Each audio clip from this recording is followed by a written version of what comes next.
토트넘 홈에서 펼쳐진 북런던 더비, 챔스 티켓을 향한 이 전쟁 같은 경기에서 토트넘이 3대0 대승을 거뒀습니다. 네. 이 경기 주인공 여러분 누구입니까? 월드 클래스 손흥민입니다. 이걸 부정할 분 절대 없을 것입니다. 아스날이 손흥민만 집중 마크하려다가 망한 경기가 되어버렸죠. 아스날은 원정 경기임에도 이 어린 선수들이 초반부터 압박을 가하면서 몰아붙이려 했습니다. 토트넘 수비에 구멍들도 있어서 불안한 상황이었는데 먼저 전반 8분 손흥민이 하프라인 뒤에서부터 질주를 시작했는데 너무 빠른 나머지 동료들이 따라오질 못해서 막혔는데 이 한 장면만으로도 손흥민을 막지 않으면 큰일 날 수 있다는 걸 감지했을 것입니다. 그러더니 아스날 센터백 홀딩이 전담 마크하듯 붙었고 손흥민을 자극하기 시작했습니다. 전반 10분 파울과 함께 보이지 않는 반칙으로 발로 손흥민 허리를 차버렸죠. 이놈의 자식. 전반 20분이 지나서 토트넘이 경기를 리드하기 시작했는데 클루셉스키의 크로스에 손흥민이 깊숙이 침투하면서 헤딩슛을 하기 직전에 손흥민이 넘어지게 되었습니다. 그런데 어라? 휘슬을 불었습니다. 무슨 상황일까 하고 설마 했는데 주심이 페널티킥을 선언한 것입니다. 이런 빅매치에서 변수라는 게 항상 존재했는데 개인적으로 혹시 산체스가 되지 않을까 불안함이 더 컸습니다. 그런데 주심은 토트넘 편이었습니다.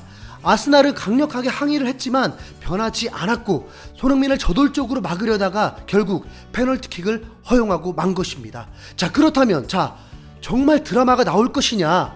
케인이 득점왕 지원을 위해서 손흥민에게 양보를 할까? 아마도 손흥민이 거절했을 것으로 추측됩니다. 세계 최고 페널티킥 키커답게 케인이 완벽하게 성공하면서 1대0으로 앞서 나갔고 손흥민은 위험하게 느껴질 정도로 포효하는 장면이 포착되었습니다. 이 중요한 경기에서 선제골은 의미가 클 수밖에 없죠. 아스날은 더욱 강하게 나왔습니다. 그런데 전반 26분 그놈의 자식이 또 고의적인 파울을 냈고 주심은 단호하게 옐로 카드를 들어버렸습니다. 진정한 경고죠. 그런데 이 홀딩 주심의 말을 무시했습니다. 그러다가 제대로 사고를 칩니다. 아스날도 강팀이기 때문에 토트넘이 1대0으로 앞서 있다고 해서 안심할 수는 없는데 안심하게 만들어주는 일대 사건이 나옵니다. 전반 33분에 손흥민을 팔꿈치로 가격을 하면서 쓰러뜨려 버렸고 주심은 이 중요한 경기에서 냉정하게 바로 카드를 뽑아버렸습니다. 헐, 퇴장인 거죠. 아스날에게 미안할 정도의 일대 사건입니다. 너무도 명백한 파울의 홀딩은 쓸쓸히 퇴장을 했습니다. 경기를 중계하는 해설가 게리 네빌은 말도 안 된다. 달리는 것을 지켜보고 있는데 팔꿈치로 잽을 날린 것 같다. 그는 어깨로 했다고 주장하지만 그건 홀딩에 미친 시나 다름없다. 그는 변덕스러웠고 침착하지 못했고 성급했다면서 홀딩의 수비를 비난했습니다. 영국 더선은 미친 짓이었다. 홀딩은 프로 레슬링처럼 반칙해 손흥민을 팔꿈치로 때린 후 퇴장을 당했다고 또 비난받았습니다. 참고로 이 친구 경기 평점 당연히 최하 받았습니다. 아르테타 감독은 망연자실할 수밖에 없겠죠. 최강 월드클래스 2명을 보유하고 토트넘 홈에서 경기하고 이미 앞서 나가고 있고 10명이 뛰는데 이걸 어떻게 뒤집겠습니까?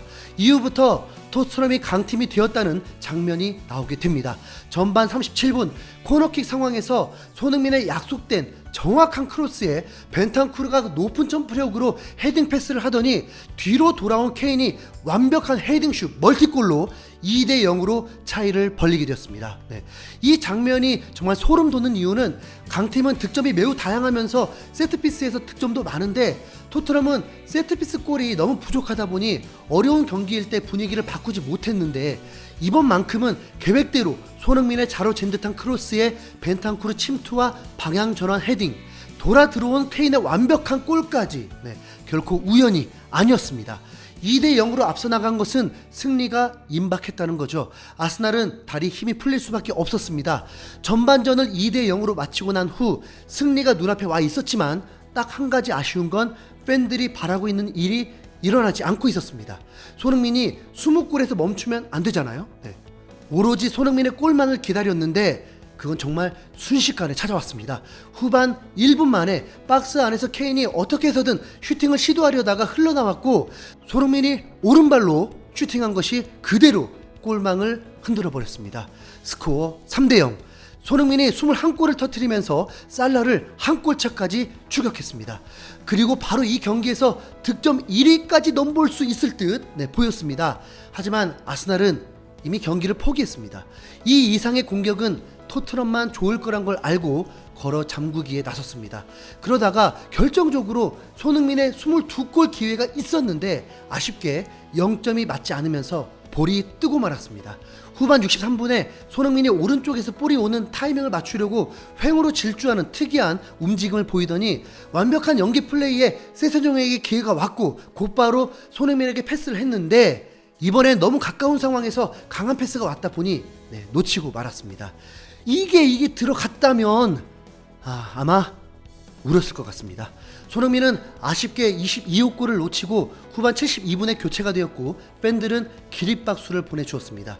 이후에 손낙골도 나오지 않으면서 최종 아스날을 3대 0으로 꺾으며 원하는 승점 3점을 가져오게 되었습니다. 이 경기는 케인이 2골 대활약으로 토트넘이 승리하게 되었습니다.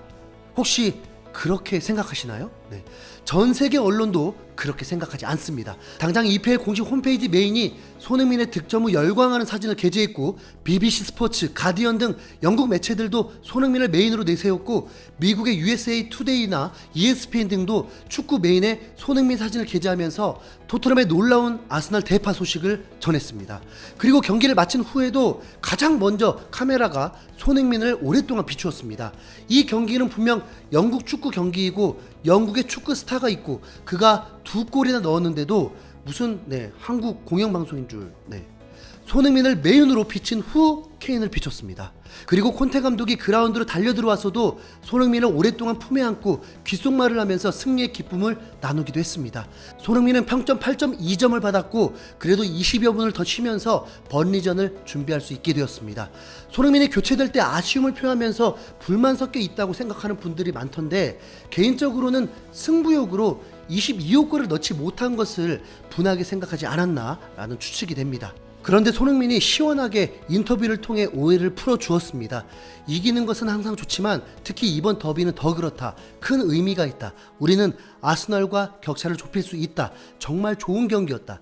나는 항상 뛰길 원한다. 하지만 무슨 말을 할 수 있겠는가? 나는 받아들여야 한다. 일요일에 경기가 있어서 그렇다면서 안토니오 콘테 감독의 결정을 존중했고 단지 실망했을 뿐 화가 난 게 아니다. 계속 뛰고 싶었다. 우리는 중요한 경기를 앞두고 있고 나는 잘 회복해야 한다. 그리고 홀딩의 퇴장 장면에 대해서는 내가 공간으로 뛰는 도중에 홀딩이 나를 쳤다. 볼과 상관없는 위험한 도전이었고 명백한 반칙이었다고 소신 발언을 했습니다. 아쉽게 킹 오브 더 매치는 케인에게 돌아갔지만 이 경기를 지배한 것은 단연 손흥민이었습니다. 어차피 번리, 노리치전에서 골 폭풍이 일어나면 득점왕 됩니다. 따놓은 당상. 원하는 모든 결과를 얻어내서 너무나 행복하네요. 다음 컨텐츠로 돌아오겠습니다. 이상 흰수염 고래였습니다.